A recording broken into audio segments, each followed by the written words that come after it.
I was starving, bro. Get me there. Coby, you want to DJ tonight, bro? So were you I'm out the starving, front. bro, to the point where you're ready to rip in, like you just wanted it so bad? You're like, I would do. You'd kind of do anything, eh? I was, bro. I'd take any opportunity that was thrown at me, any slot, any time, any day, bro. I was there, and you know, I'm gonna speak about this because you know, shout out to all the people who, you know, want to chase a dream, but like people don't understand it completely because, you know, as much as I love my parents, and you know that when you are a young kid telling your parents you want to be a DJ, I understand with the thoughts, the parties, the rock and roll, the drugs, and you know that they weren't really for it, bro. But I was for it, and that's all that mattered to me. So I went hard at it, bro. You know what I mean? Yeah, because you know, the parents kind of see it differently.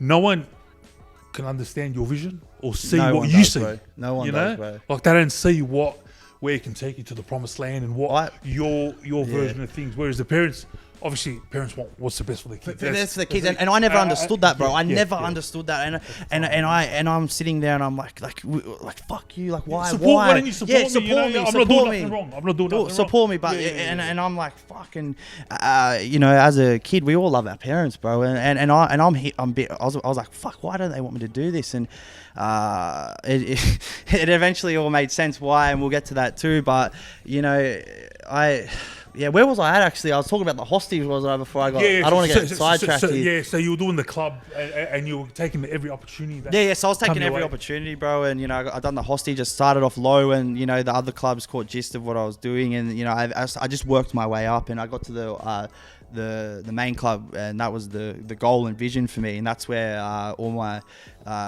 they are friends to me now. So there was like Eric and Jordan and all these boys. They were the sex ed. They were all there, bro. And you know, I made it to where I wanted to go, and you know, it was just like for me, bro. It was such a big deal, bro, because you know, you start off in this your friend's brother's room with decks. And you don't think all this is going to happen, bro. And it all just happened, man. But I know why, because I loved it so much, bro. And, you know, the story goes on. So we'll fast forward it a little bit. And, you know, I then started DJing at 151. And then I wanted, you know, Sydney. That was the next one. That was the next step for Coby Watts. And I knew I'd do it, bro. I just knew. And I mean that in the most humble way, because, like, I fucking love it, bro. And you know, I got my first shot in the city, the Rabbit Hole, which is like a hostage of the city, and with all due respect. And I got the shot there, and then, you know, I started partying at Starfuckers, and shout out to Starfuckers, because they were the ones that influenced me. What, Starfuckers? Yeah, bro. Well, it's a Starfuckers. It's Starfuckers. A place like that exists. Starfuckers. Yeah, bro. Wow. We're on the Star, you know, having a bit of a dance. Nah, and you fucking Stars, well. Yeah. They were a crew. And they really influenced my music, bro. And the bangers, we call it, you know, you hear heavy bangers, and you know, they were at Starfuckers nightclub, and I was there partying, and you know, I just that was another big thing for me, bro, that really made me know that, like, fuck, I love music, man. Because when you go to a night out and you enjoy yourself from the minute you walk in to the minute you walk out, bro, and that's a long fucking time. Back in the day before lockout, bro, like, I was enjoying myself.